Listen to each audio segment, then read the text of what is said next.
40-50 रुपए का जूस बेचने वाले ने कैसे खड़ी की 5,000 करोड़ की संपत्ति।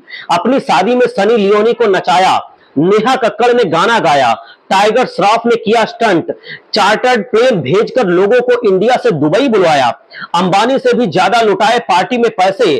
छत्तीसगढ़ के छोरे का कोलकाता, मुंबई, भोपाल हर जगह है दुकान और जमीन। छत्तीसगढ़ का एक मशहूर शहर है भिलाई, वहां एक गरीब परिवार रहता था। लड़का बड़ा हुआ तो जूस की दुकान खोली, नाम रखा महादेव जूस सेंटर। 50 रुपए का जूस बेचता था, दिन भर में अच्छी खासी कमाई हो जाती थी। कुछ घर पर देता था और कुछ अपने पास रखता था।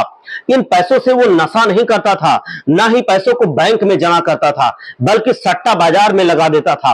एक दो बार कमाई हुई, पर ज्यादातर बार वो पैसा हारता गया। अब दुकान का किराया निकालना भी मुश्किल था, इसीलिए उसने दुबई का रुख किया। लगा कि वहां जाकर कमाऊंगा और कुछ बड़ा करूंगा। यहां से उसकी कहानी शुरू होती है। सौरभ चंद्राकर उसका असली नाम था और उसी नाम से उसने वीजा, पासपोर्ट सब कुछ बनवाया। ये पढ़ा लिखा नहीं था, इसीलिए इसने अपने दोस्त लवी उप्पल की मदद ली, जो एक इंजीनियर था। दुबई पहुंचने के बाद इन दोनों ने नौकरी नहीं की, बल्कि एक ऐप बनाया जिसका नाम था महादेव ऐप। ये ऑनलाइन सट्टेबाजी का ऐप था, जिसमें 500 रुपए से सट्टा खोलने की शुरुआत होती थी और मैक्सिमम कोई लिमिट नहीं थी। आप 500 रुपए लगाते तो आपको ज्यादा पैसे मिल जाते थे। धीरे धीरे आप 1000-2000 कमाते। कड़ी बड़ी रकम जब भी लगाते, वो पैसा सीधा दुबई वाले इनके अकाउंट में चला जाता, ये पैसा डूब जाता।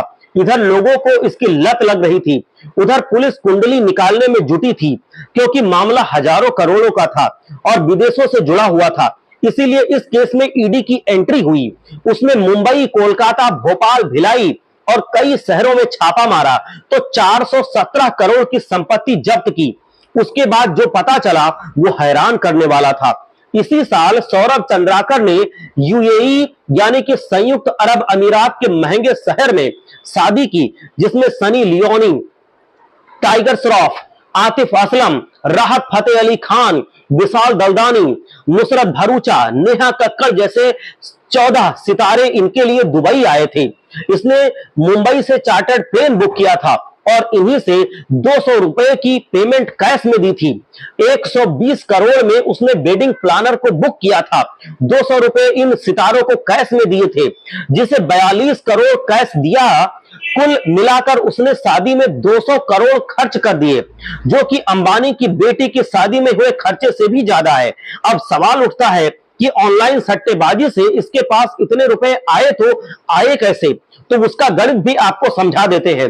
जैसे दुकान की फ्रेंचाइजी मिलती है, बर्गर किंग, डोमिनोज, पिज्जा हट की दुकान खोलने के पैसे आपको उनको देने पड़ते हैं, आपको परमिशन लेनी पड़ती है और पैसे लेते हैं जैसे वो बड़ी कंपनी वाले। ठीक वैसे ही महादेव ऐप की भी फ्रेंचाइजी बांटता था। 70 और 30 हजार का हिसाब होता था। इसके अलावा इसने भिलाई के आसपास के लोगों के अकाउंट किराए पर ले लिए थे, जिससे अवैध लेन देन होता था और उन्हें एक निश्चित रकम हर महीने दी जाती थी। कई फर्जी खाते और कंपनियों के बड़े बड़े इसके पास एजेंडे थे। ईडी को पता चल गया, जिसका मास्टरमाइंड सिर्फ सौरभ चंद्राकर जैसे कम पढ़े लिखे आदमी नहीं, बल्कि रवि उप्पल जैसा इंजीनियर भी था। जैसे ही अवैध तरीके से उन दोनों ने करीब 5,000 रुपए शुरुआती दौर में ही कमा लिए थे। ईडी का अनुमान है कि 20,000 करोड़ रुपए का सालाना टर्नओवर इस कंपनी का होगा, जिसकी फाइलें लंबे वक्त से खंगाली जा रही हैं। खास बात यह है कि इसमें छत्तीसगढ़ के मुख्यमंत्री भूपेश बघेल के एक करीबी का नाम भी सामने आने वाला है, लगभग आ ही चुका है, जिसके घर ईडी दस्तक दे चुकी है। वैसे भी अगर दुबई में बैठकर कोई व्यक्ति इंडिया में अवैध कारोबार चला रहा है, तो कोई ना कोई उसकी मदद जरूर करने वाला होता है। अब जांच एजेंसियों का काम उसे पकड़ना है, वहां से वापस लाना है। कहा जा रहा है कि अभी भी महादेव ऐप पर क्रिकेट, टेनिस और कई बड़े गेम खेले जाते हैं। इसमें जो छोटे पैसे लगाते हैं उनको मुनाफा मिलता है, जो ज्यादा पैसे लगाते हैं डूबता है। और सौरभ चंद्राकर को पुलिस कब हिंदुस्तान ला पाती है, यह एक देखने वाली बात होगी। पर कम उम्र के इस लड़के ने जैसा जाल बुना और जूस सेंटर से सीधा दुबई के अमीर शहर में करोड़ों का साम्राज्य खड़ा कर दिया, वो सोचने वाली बात है। जय हिंद।